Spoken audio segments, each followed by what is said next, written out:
Personal branding is getting too overrated. Instead of chasing followers, you should actually become really good at what you do. See, too many people think that they need to make content or an online personal brand to get better opportunities. Anytime I go to a college, a student would come up to me and say that, Anj, do I need to make a personal brand? Do I need to make content? And there's this misconception in the market that if you have a personal brand, that you can charge a higher premium on what you do. And I know there is some truth to it, but a lot of it is actually coming out of unawareness. And because of this unawareness, random people get into content creation, and now the problem is that we have a bunch of creators on Instagram who are focusing too much on creating content and very little time actually improving their work. Anytime they would open social media, they would find these creators and professionals making reels and carousels, which obviously would make anybody think that, am I missing out on a bull run? So the question is, at what stage of your career should you start a personal brand? Should you even make a personal brand? And if yes, how should you go about it? So in this video, I'm just going to list out some important lessons and call to actions and some my own personal stories that I've been seeing in the creator economy that I thought was very, very important for anybody who's planning to start a personal brand. I've come to a realization that number one, I wish I had not focused too much on my name and my face and sort of created a brand name under which I could have been an employee. For example, the entire channel started as Ansh Mehra, whereas now we've repositioned ourselves to Cutting Edge School, right? A big mistake that people make when they create this personal brand is that they feel that if I post something on LinkedIn, I will become very popular.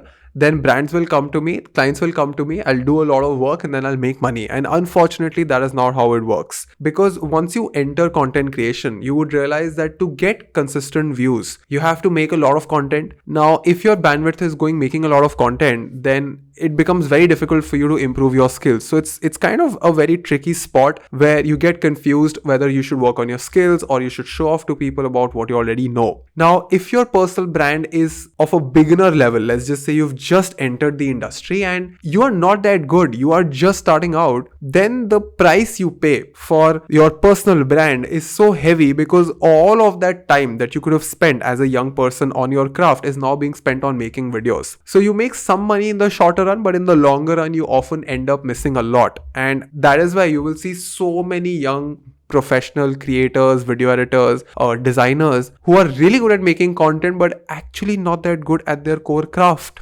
So the day brands stop paying them, the day they hit a saturation point in their personal brand, it becomes very difficult for them to get a proper job or to get good clients. And by the way, clients can come to you for a setup call using your content, but they will not sign you up unless you're not good enough. So lesson number one here is don't chase attention unless you're really good at your core skill. And if you make a personal brand with mediocre skills, you will just end up failing in public at scale. And this is a very, very common pattern. A bunch of people would start making Instagram reels where they would just pick things from here and there and make something interesting, and sometimes it might go viral, and that gives you this misconception that, oh, maybe I should do this even more. And you can do this, but only after you've spent 3 to 4 years working on your craft. You should do this at a point where you have enough money to hire a team, because if you do this all on your own, it'll become very difficult to scale as your channel grows. Lesson number two, you need to be inspired but not influenced. And this was a mistake that I committed. So when I used to see somebody like Chris Do or a lot of other creators in the creative space, in the AI space, I used to tell myself that, oh, they are doing this, let's pick something from there. They are doing this, let's pick something from that. Let me try to do something what they are doing. And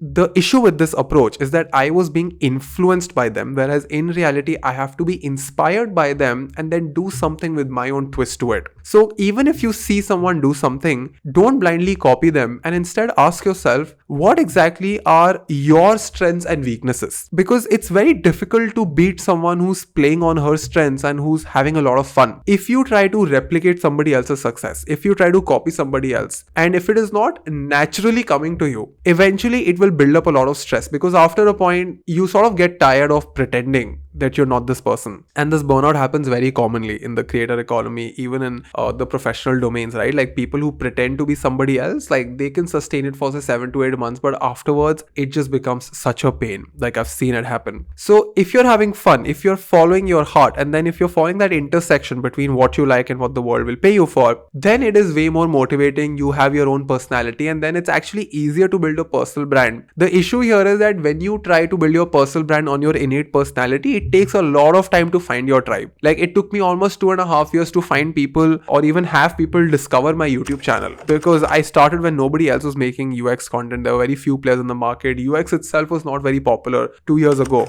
So I felt very, very demotivated when I was doing my personal branding 2 years ago. But because I enjoyed UX, I loved teaching, the entire process just became very easy. Lesson number 3, start writing your lessons and learn in public. Become a curator instead of a creator. Now, what do I mean by this? Instead of making reels about resources and blah blah blah, case study resources, all of these design breakdowns, at a stage where you're not even mature enough to even break down all the important things, don't position yourself as an expert. Don't position yourself as a person who knows it all. Simply talk about what you've been learning. And this is what I have been doing on my YouTube channel for a very long time. Whatever I'm learning, I would just talk about it, and I would not be embarrassed to admit that I do not know something. मुझे इस बात की बिल्कुल शर्म नहीं है कि I am unaware of a lot of things. Anytime somebody comes to me, अगर वो मुझे बोलते हैं कि oh Ansh, you are the best designer in India, I'm like, thank you so much. I know where you're coming from, but I am self-aware of the fact that I am not the best designer in this world. I'm not the best designer in my city also. I might be the most visible designer, and that gives me a lot of leverage, but it only gives me access. From access to actually monetizing that access, there's a big gap. And with personal branding, you can get access, but you cannot get the skills to monetize that access. So it all comes down to one core thing, that you need to be incredibly good at what you do in life. So very specific call to action that I have for anybody who's planning to build a personal brand: make content only if you truly enjoy it, without affecting your skill growth and learning. Your core goal should be to become incredibly good at what you do. Now, if you're a beginner, act like a curator and not a creator. Sahil Bloom is a great example of this. What you need to do is, you need to learn a lot of things and then build in public or learn in public. And if you go to my Instagram, you'd realize, right? Like, I have just opened up my office and we're opening up a school. We're creating a bunch of courses. This is the first time I will make a course ever in my life. So I'm sort of like building a lot of systems, and I'm documenting that entire process and putting it on my Instagram, and that itself has become my content. Now, a lot of people say that, oh Ansh, if you say a curator, should we make reels? Should we make carousels? I would recommend to start with text. And I've already spoken about this in detail in our personal branding and content creation masterclass. I'll put the links in description. If you want to learn video editing and scripting, I will put those links also in the description. I've already taught everything. I just thought that I was getting too bored of that conventional hook format where I would come with a fancy hook, give you a certificate, do so much effort. I thought, let's just start making some videos that are not that edited. I'm just going to open up the camera and talk freely and let things just flow in general. So yes, make a personal brand online only once you're very good at what you do. And till you reach that point, make a personal brand offline within your first set of customers or people you meet in real life. Now let me explain you what this means. Anytime you meet someone, the way you speak, the way you carry yourself, the kind of clothes you wear, the way you take care of your skin, your beard, your hair, everything is a part of your personal brand. A personal brand is not necessarily some logo or a company name. How people perceive you is your personal brand, and it can start from day one itself, because personal brand is not just about you posting content online. It is the trust you build within the people who come in touch with you. And this basic understanding has to be established very early on in your career. You have to play long-term games with long-term people. You have to give before you receive. You have to always be ethical in all of your business transactions, and you always need to over-deliver. If you follow this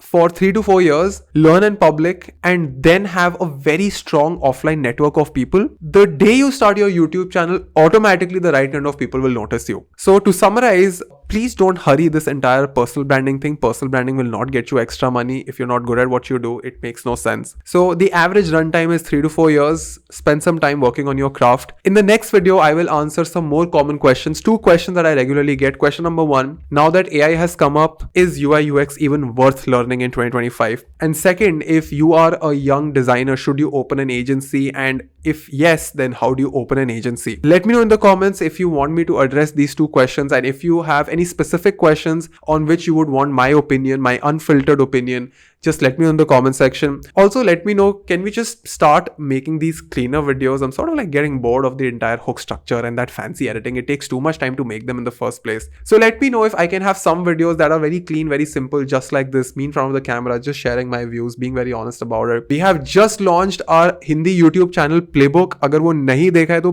please go right now. We've worked very hard to make very, very cinematic Hindi documentaries on success stories and a lot of cool stuff. So, I'll see you folks very, very soon. I hope that you're taking care of your mind and body. This is your dost Ansh Mehra signing out.